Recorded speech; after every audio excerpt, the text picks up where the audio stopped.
வணக்கம், நமஸ்காரம், திருச்சிற்றம்பலம்.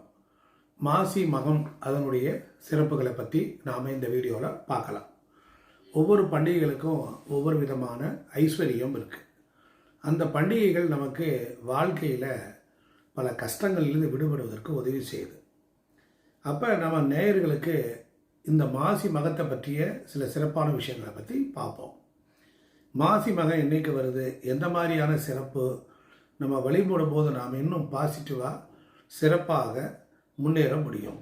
அதாவது நட்சத்திரங்களிலே அஸ்வினி, மகம், மூலம், அதாவது கேதுவனுடைய நட்சத்திரங்கள். சரக்கேது மேசத்தில் வருது, ஸ்திரக்கேது சிம்மத்தில் வருது, உபயக்கேது மூலத்தில் வருது. இப்போ கேதுவனுடைய நட்சத்திரத்தினுடைய வலிமைமிக்க நட்சத்திரங்கள் அப்படின்னா இந்த 3 ராசிகள்லாம் உண்டு. சிம்மம், தனுசு, இந்த 3 ராசிகள் இருக்கக்கூடிய கேதுவனுடைய நட்சத்திரங்கள் நம்மளுடைய முற்பிறப்பினுடைய சாபத்தை தீர்க்கக்கூடிய நட்சத்திரம் அப்படின்னு இதுக்கு அருமையான விஷயம். அப்போ அஸ்வினி, மகம், மூலம் அப்படின்னு நட்சத்திரங்களில் பார்த்தீங்கன்னா பௌர்ணமி திதியோடு வரக்கூடிய விழா இருக்கு பாருங்கள், அதுக்கு ரொம்ப முக்கியத்துவம் ஜாஸ்தி. அப்போ மகம் நட்சத்திரம் மாசி மாதத்தில் வரக்கூடிய மக நட்சத்திரம் அது விசேஷமானது. அதுக்குன்னு ஒரு தனி சிறப்பு இருக்குது. நம்ம உடம்பில் இருக்கக்கூடிய தொப்புள் பகுதியை குறிக்கக்கூடியது, அதுதான் தொப்புள் கொடி. அப்படிங்கிறத வச்சுட்டு நம்ம என்ன சொல்லுவோம் அப்படின்னா, ஒரு பரம்பரையினுடைய தன்மை 7 தலைமுறைகளை நம்ம என்ன பண்ணுவோம்னா அதை பற்றி எடுத்து சொல்லலாம்.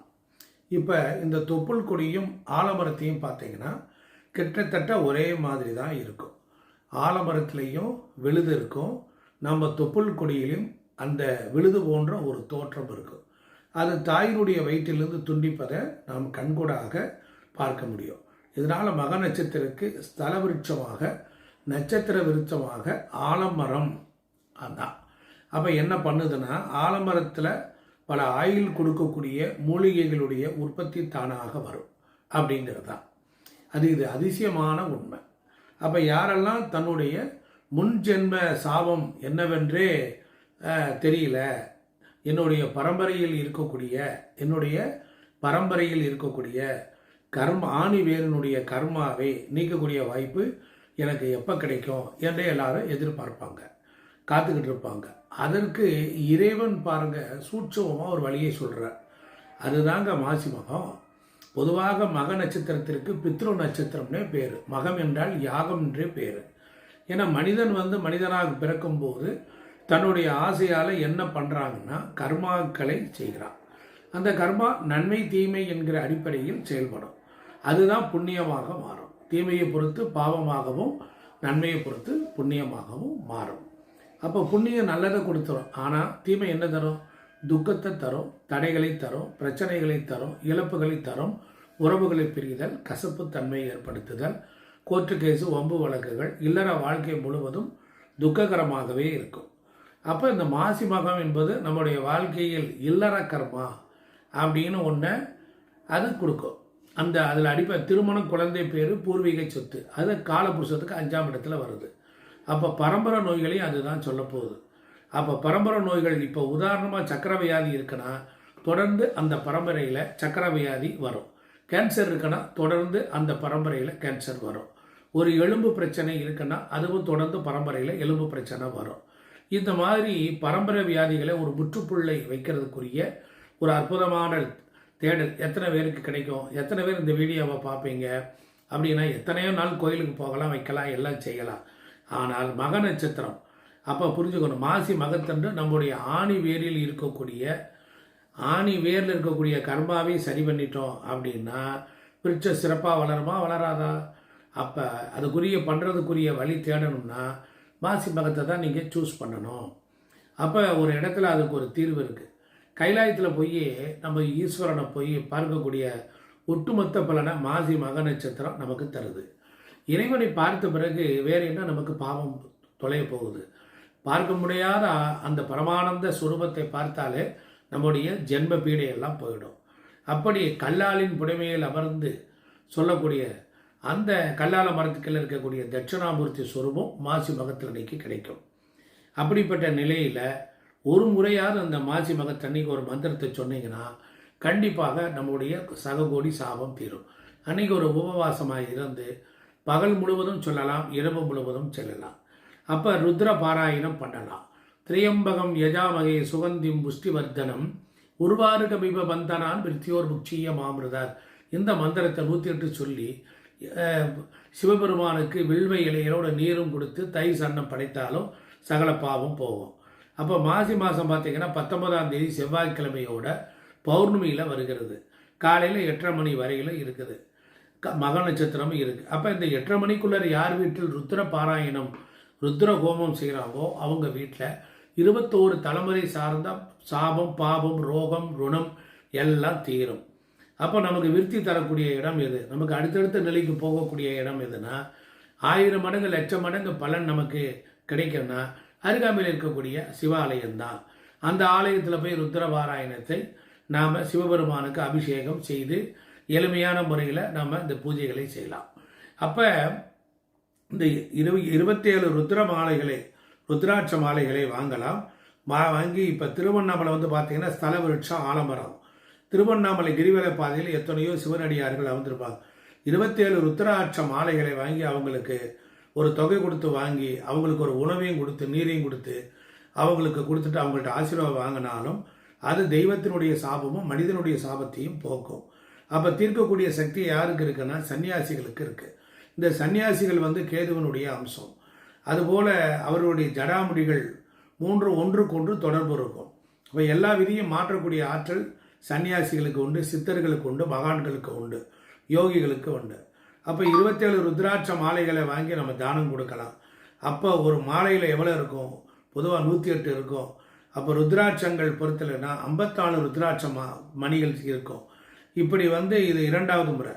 அது மாதிரி இதெல்லாம் கூட நீங்கள் செஞ்சால் கூட அந்த மாசி மகத்தன்னைக்கு நம்ம பாப சாபத்தை போக்கலாம். ஆலமரத்தை ஸ்தல விருட்சமாக கொண்ட இடங்களுக்கு சென்று அங்கே கேது பகவான் நெருப்பு பூதத்தை செயல்படுத்த அவர் மகிழ்ச்சி அடைவார். ஏன்னா அங்கே ஹோமங்கள், மந்திரங்கள், வேத சாஸ்திரம் இதையெல்லாம் ஞானகாரகனுடைய வெளிப்பாடு. அப்போ சமஸ்கிருத மொழி என்பது கேது பகவானுக்குரிய ஒரு சிறந்த மொழி. அப்போ அந்த இடத்துல நம்ம என்ன பண்ணலாம், எப்படியெல்லாம் நாம் இது பண்ணலாம்னா 27 சுத்தமான ஒரு பசுனை தீபத்தை ஏற்றலாம்.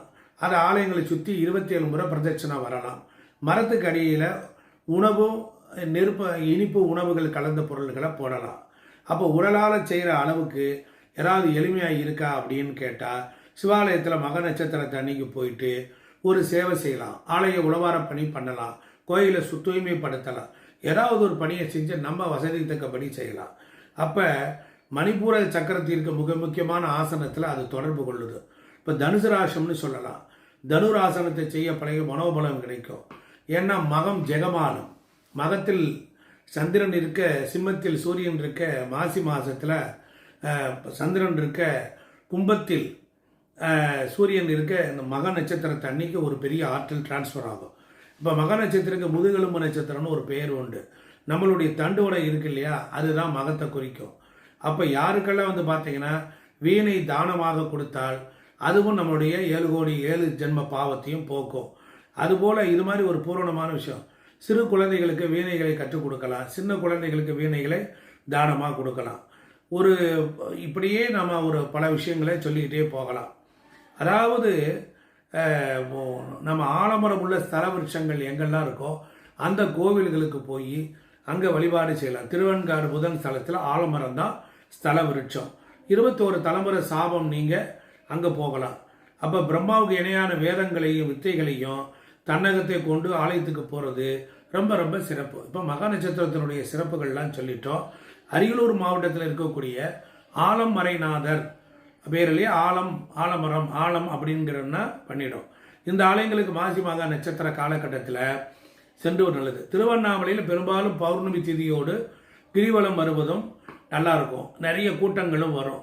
அதே போல் வீட்டில் உட்கார்ந்து பாராயணமும் செய்யலாம். அதனால் ருத்ர பாராயணத்திற்கு ஒரு 1500 ரூபா கொடுத்தீங்கன்னா ஒரு வாத்தியார் ஒரு ருத்ர பாராயணம் செஞ்சு விட்டு கொடுவார். ஒரு 5 பேரை கூப்பிட்டீங்க அப்படின்னா 5000 ரூபா தான் வரப்போகுது.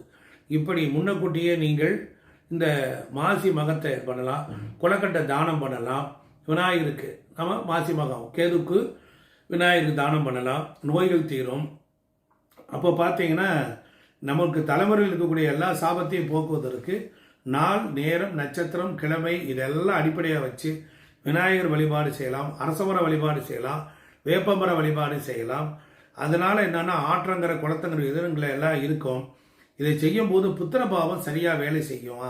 யாருக்கெல்லாம் அப்பா அம்மானுக்குள்ள பிரச்சனையோ, யாருக்கெல்லாம் பூர்வீக சொத்து பிரச்சனை இருக்கோ, அப்போ இது மாதிரி பிரச்சனைகளும் இந்த ஒரே தலைமுறையில் இந்த பூஜைகளை செய்யும் போது அதெல்லாம் நீங்கிடும். வாழ்வதற்கு நமக்கு ஒவ்வொரு முறையும் பண்டிகைகள் வரும்போது சிறப்பான விஷயங்கள் நமக்கு உண்டு. அதனால் வீட்டில் ருத்ர பாராயணம் செய்யுங்க. மாசி மகம் உங்கள் வாழ்க்கையில் மிகப்பெரிய உயர்த்தத்தை செய்யும். அதனால் கண்டிப்பாக இந்த நல்ல நாளை மிஸ் பண்ணிடாதீங்க. நன்றி, வணக்கம், திருச்சிற்றம்பலம். யாருக்காவது ஜாதகம் பார்க்கணும், வீடு வாஸ்து பார்க்கணுன்னா ஐயாவோட கீழே இருக்கிற நம்பரை கான்டாக்ட் பண்ணுங்கள். உங்களுக்கு சர்வீஸ் பண்ண